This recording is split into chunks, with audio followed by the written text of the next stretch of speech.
Russia's invasion into Ukraine has divided the world. The United States and its allies in the West have tried to project a united front against Russian aggression. But Russia too has mustered its allies. So let's take a look at who has backed the war and who has condemned it in unequivocal terms and who has remained neutral during Europe's worst crisis since the World War II. Let's start with the U.S. sponsored draft resolution at the UNSC. The draft sought to deplore in the strongest terms Russia's aggression against Ukraine. The draft resolution was bound to fail. Russia, as a permanent member, vetoed the draft. China, India and the United Arab Emirates abstained from voting, while 11 nations, including the 3 permanent members like the US, UK and France, and 8 non-permanent members, including Albania, Brazil, Gabon, Ghana, Ireland, Kenya, Mexico and Norway, voted in favor. Far from being isolated from the international community, despite the sweeping sanctions, Vladimir Putin has managed to cement his ties with China. In his visit to Beijing in the first week of February, Moscow and Beijing entered into a deep strategic partnership with no limits, and where the two allies agreed that there are no forbidden areas of cooperation. Russia, through its strategic intervention in the Syrian civil war, has earned an ally in Bashar al-Assad. Since 2011, the United States pursued a policy of regime change in Syria by backing the rebels fighting against government, to oust Bashar al-Assad from Damascus. But Putin, through military aid from 2011 and direct military involvement in Syria from 2015, helped Assad turn the tide of the Syrian civil war. Russia has its only Mediterranean port in Syria at Tartus. It also exercises close control over the Syrian port of Latakia. This has turned Syria into a stout Russian ally in the region. Syria is the only other country after Russia to have recognized Donetsk and Luhansk as independent republics.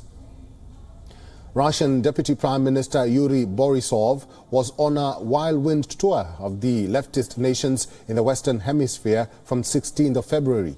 He met the leaders of Venezuela, Cuba and Nicaragua and signed a series of strategic cooperation agreements on aspects such as trade, energy and financial cooperation.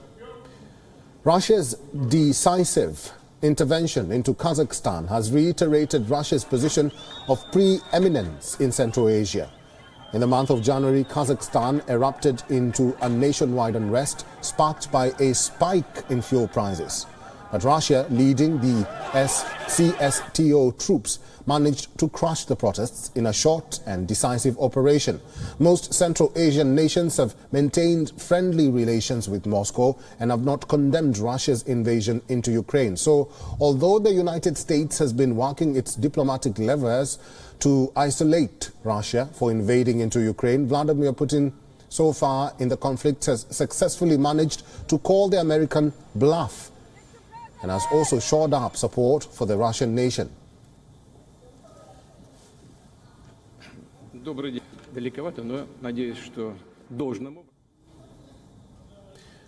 Maximilian Haas, who is a fellow at the Foreign Policy Research Institute, joins us live from London for the latest unfolding in Ukraine. Maximilian, welcome to WION. Thank you for having me. What would be the strategic impact politically or military-wise if Russia successfully seizes Kyiv? Well, that remains to be seen. It looks like the Ukrainian people are willing to fight a guerrilla war against Russia. Russia has fought a limited guerrilla war in Chechnya 20 years ago that was incredibly bloody and violent. But more Russians have apparently, according to Ukrainian numbers, already died in the 2 days of this conflict than died in that conflict. Even if Russia takes Kyiv, it faces the risk of fighting a guerrilla war in many cities, in Kyiv, in Kharkiv, in Dnipro, in Melitopol, in Mariupol, in Mykolaiv. The list goes on of places they've already attacked. So while the Russian military has a lot more capability than the Ukrainians, and certainly has the ability likely to seize these cities in the coming days, it doesn't have the ability to pacify them. So where does Ukraine go from here? What happens next? Well, that's a tragedy. It appears likely Ukraine will either be split in two or be forced to fight in a brutal guerrilla war that will undermine the strength of any future Ukraine and risks putting it in a situation like Syria or Yemen has been. However, I think that this sounds as if I'm speaking about a unilateral success for Vladimir Putin, and I would not say that. This is an unprovoked war of aggression, the third time that Putin has started a war of aggression in the last 15 years, and I think the international community is beginning to wake up, and we've seen that with sanctions, even from non-traditional U.S. partners on such issues like Singapore, joining in and condemning Russia, and Putin is in some ways laying the risks for his own potential fall from power by committing fratricide amongst the Slavic peoples of Russia and Ukraine, and is really beginning to undermine his own regime at home as well. Maximilian, analysts argue that this invasion is a massive wake-up call for Europe. What do you make of that statement, and could this get any worse? Well, I think it's a massive wake-up call for Western Europe, in particular Germany, the United Kingdom, places that have been all too willing to do business with Russia and the Russian state, despite its previous wars of aggression.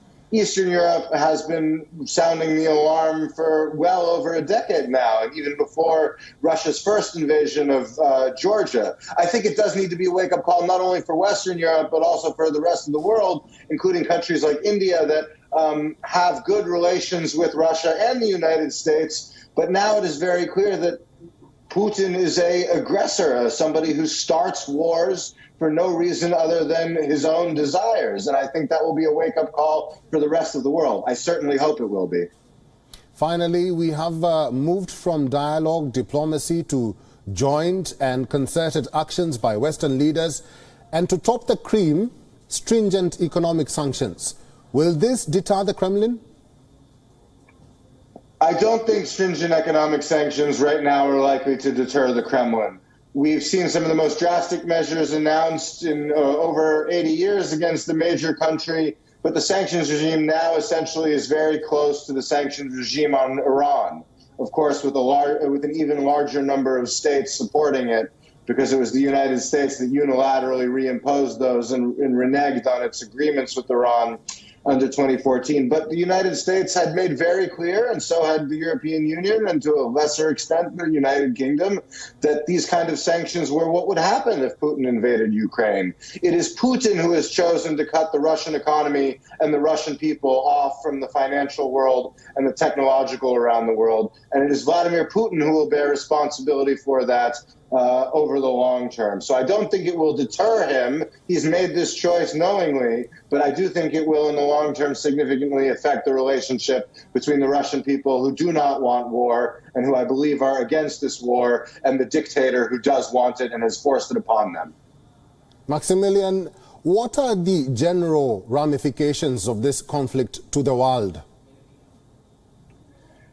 The general ramifications of this conflict to the world are incredibly wide-reaching. I think, firstly, it really shows that the threat of a new world war that we had so long assumed was gone, perhaps in some countries as a result of nuclear weapons, that is not the case. It has shown that there are still countries that believe they can unilaterally change borders by force. Putin has now done that twice in Ukraine and once in Georgia, and threatened to do so elsewhere.